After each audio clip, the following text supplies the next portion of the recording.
Kaixo artistak, begiratu, gaur piktogramak erabiltzeko aplikazio bat ekarriko dizuet.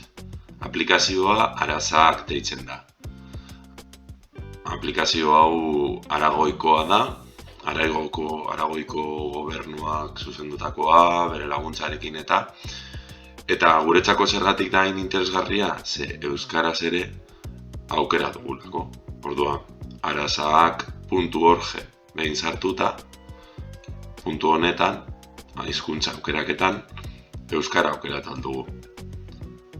Beraz, gauza batzuk daude, baina guretzako gehien interesatutakoa KHA simboloak dira.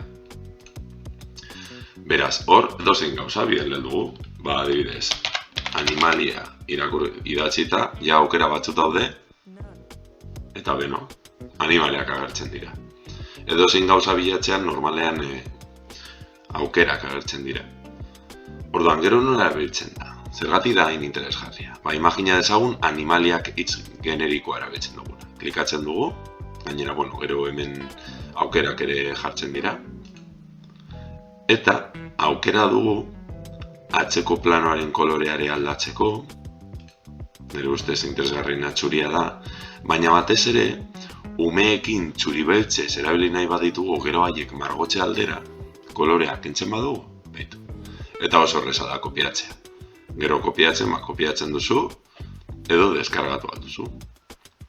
Beraz, ez dakit interesgarri egiten zaizun. Gero egia da, berriro atzera bueltatuta, aplikazioan material batzuk ateratzen dituztela. Eta beno, gomendatzen dizuet ikustea, egia da, euskeraz agian ez daudela inbeste, baina saiatzen dira denetarik jartzen, behitu adibidez, oheratzeko aurrea. Eta behitu ze interesgarria den. Kontua da, gaztelaniaz dagoela, baina egian ideia berberarekin zuk gero euskaratu alduzu.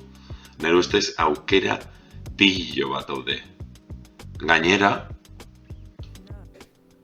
mugikorren ere aukera bat dago. Google Playen edo App Storeen Arasak idazten baduzue, Arasak bilaketa edo buskeda de Arasak edo search on Arasak agertzen zaizue eta bitu, hau ze da aplikazioa. Agian mugikorrarekin edo tablet batekin gelan umeekin baldin bazaudete, karo, hor animalia, itxaron gaztelaniaz daukat, animal jartzen baduzue zuek, aukera duzu edozein animalia momentuan bertan oso eskuragarri erakusteko. Eta orduan, edo deskargatu alduzu edo aiei esatea behitu hau da animalia. Eta beno, ez dakit interesgarri egiten zaizue. Bada espada. Beno, beste bat arte eta aplikazioak eta informazio batzuekin jarraituko dugu. Ondo ibili.